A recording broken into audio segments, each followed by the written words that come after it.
পাহাড়ের ঘটনায় যদি বলি যে এখানে খুব তুচ্ছ কোনো ঘটনা নিয়ে সেটা একটা বড় আকারের একটি রূপ দেওয়ার চেষ্টা হয়। যেমন খাগড়াছড়িতে সম্প্রতি যে ঘটনা ঘটলো, যে একটি ধর্ষণের অভিযোগের কারণে সেখানে এই পরিস্থিতি উদ্ভব হয়েছে। যদিও এই অভিযোগটি পাওয়ার সাথে সাথেই তার একজন আসামিকে গ্রেপ্তার করা হয়েছিল এবং আইন শৃঙ্খলা রক্ষাকারী বাহিনী যথাযথভাবেই ওই মামলার অনুসন্ধান সহ যাবতীয় কাজ করতেছিল। বাট তারপরও আমরা দেখলাম যে সে পরিস্থিতি সেখানে উত্তপ্ত করা হয়, অশান্ত করা হয়। এর পিছনে কোনো না কোনো ইন্ধন আছে। তবে স্থানীয় আইন শৃঙ্খলা রক্ষাকারী বাহিনী, স্থানীয় প্রশাসন এই বিষয়ে তদন্ত কার্যক্রম অব্যাহত আছে এবং যেহেতু একটি ঘটনা ঘটেছে এর সুষ্ঠু তদন্ত হবে এবং এর আইনানুগভাবেই এই ব্যাপারটি মোকাবেলা করা হবে। আমাদের গোয়েন্দা তথ্য যা আছে এই মুহূর্তে আপনার সেটা আমরা বলছি না, বাট আমরা তদন্ত সম্পন্ন হলে আপনারা এই বিষয়ে জানতে পারবেন। আমরা আইন শৃঙ্খলা রক্ষাকারী বাহিনী, সকল বাহিনী নিরাপত্তা দেওয়ার জন্য কাজ করে যাচ্ছি। তো এই পর্যন্ত মোটামুটি ভালোভাবেই এই পূজা উৎসব চলতেছে। বাংলাদেশে প্রায় 33,000 মণ্ডপে পূজা হচ্ছে। আমাদের র্যাপিড অ্যাকশন ব্যাটালিয়নের 15টি ব্যাটালিয়ন প্রায় 300 টহল পার্টির মাধ্যমে এই নিরাপত্তাটা আমরা আমাদের তরফ থেকে কাজ করে যাচ্ছি। পাশাপাশি সশস্ত্র বাহিনী, Bangladesh police, BGB, Ansar, coast guard, এরা সবাই কাজ করে যাচ্ছে।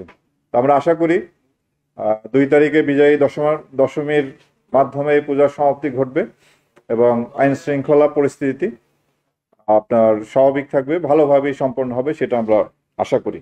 গতকালকে 29শে সেপ্টেম্বর 2025 র‍্যাব 2 এর একটি বিশেষ অভিযান দল আপনার হাজারীবাগ এলাকায় একটি অভিযান পরিচালনা করে এবং অভিযানের মাধ্যমে একটি শটগান, 2টি বিদেশি পিস্তল, 4টি ম্যাগাজিন, 20টি খালি ফোসা গুলি, 2টি এয়ার পিস্তল এবং তার অনেকগুলি পিলেট এবং 2টি ওয়াকি টকি উদ্ধার করে এবং এ সংক্রান্তে 2 জন আসামি গ্রেপ্তার হয়। আমি এর আগেও আপনাদেরকে বলেছিলাম যে আমরা এর আগের প্রেস ব্রিফিংয়ে বলেছিলাম যে সামনে নির্বাচনকে সামনে রেখে আমরা দেশের আইন শৃঙ্খলা পরিস্থিতি ভালো রাখার জন্য কাজ করে যাচ্ছি এবং সেই ক্ষেত্রে অবৈধ অস্ত্র উদ্ধার, মাদক উদ্ধার এবং বিভিন্ন সন্ত্রাসী আসামি তাদেরকে আমরা গ্রেপ্তার করে আইন শৃঙ্খলা পরিস্থিতি উন্নয়নের চেষ্টা করে যাব। আমাদের সেই কাজ চলমান আছে এবং আমরা আশাবাদী জাতীয় নির্বাচনের পূর্বে আমরা আমাদের এই অভিযানের ধারা অব্যাহত থাকবে এবং আইন শৃঙ্খলা পরিস্থিতি যাতে আরও ভালো হয় সেজন্য আমরা কাজ করে যাব। এই মাসে আমরা 73টি অস্ত্র এবং 28 জন অস্ত্র মামলার আসামি তাদেরকে আমরা গ্রেপ্তার করতে সক্ষম হই এবং চলতি বছর অর্থাৎ জানুয়ারি থেকে সেপ্টেম্বর পর্যন্ত আমরা 321টি অস্ত্র উদ্ধার করি এবং এই সংক্রান্তে 204 জন আসামি গ্রেপ্তার হয়। হত্যা মামলার প্রায় 1872 জন আসামি আমরা গ্রেপ্তার করি। ধর্ষণ সহ নারী নির্যাতনের 667 জন, ডাকাত চক্রের সদস্য 443 জন, মানব পাচারকারী 73 জন এবং অন্যান্য সহ মোট 9,559 জন আসামিকে আমরা গ্রেপ্তার করি। ফেব্রুয়ারির প্রথমার্ধে যে জাতীয় নির্বাচন হবে সেই নির্বাচন করার জন্য যে রকম আইন শৃঙ্খলা পরিবেশ দরকার সেরকম আইন শৃঙ্খলার একটি পরিবেশ আমরা তৈরি করতে সক্ষম হব। এই জন্য আমরা আইন শৃঙ্খলা রক্ষাকারী বাহিনীর সকল সদস্য এবং র্যাব তো অবশ্যই আমরা কাজ করে যাচ্ছি এবং আমরা আশাবাদী যে আমরা এই সময়ের মধ্যে সুন্দর একটি পরিবেশ তৈরি করতে পারবো। আমরা আপনার যে সমস্ত অস্ত্র লুট হয়ে যাচ্ছে তার মধ্যে অলরেডি কিছু আপনার প্রায় 70 থেকে 80% অস্ত্র উদ্ধার আছে, বাকি কিছু বাকি আছে। এ থেকেও প্রতিনিয়ত গত মাসেও আমরা প্রায় পুলিশের কাছ থেকে লুট হওয়া 3টি পিস্তল আমরা উদ্ধার করেছি। যে শটগানটি আমরা উদ্ধার করেছি ওইটির নাম্বারটি আপনার মোসা, তো আমরা এটা ফরেন্সিক করলে বুঝতে পারবো। তো আমাদের এই প্রচেষ্টা অব্যাহত আছে এবং প্রতিনিয়তই আমরা কিছু না কিছু অস্ত্র উদ্ধার করতে সক্ষম হচ্ছি।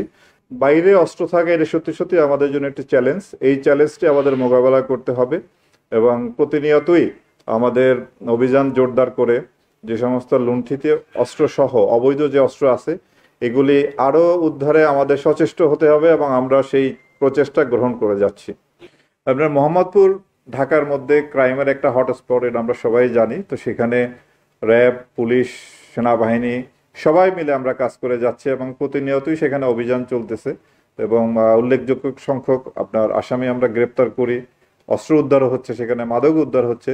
তো এই কাজটি আমাদের চলমান আছে এবং আমরা আশা করি যে সমস্ত অপরাধীদের গ্রেপ্তার করতে আমরা সক্ষম হই, তাদেরকে যদি আইনের আওতায় এবং বিচারের মাধ্যমে তাদের যদি সাজাটা যদি নিশ্চিত করতে পারি তাহলে পরিস্থিতির উন্নতি ঘটবে।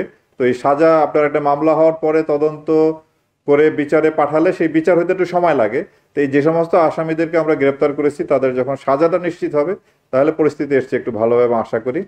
আর আপনার ঝটিকা মিছিল বলেন, ককটেল মারা বা এই ধরনের সরকার বিরোধী কিংবা নির্বাচন ভণ্ডুল করার জন্য যে সমস্ত ষড়যন্ত্র করা হচ্ছে আমরা সে ব্যাপারে ওয়াকিবহাল আছি এবং এর বিরুদ্ধে প্রয়োজনীয় আইনানুগ ব্যবস্থা গ্রহণ অব্যাহত আছে।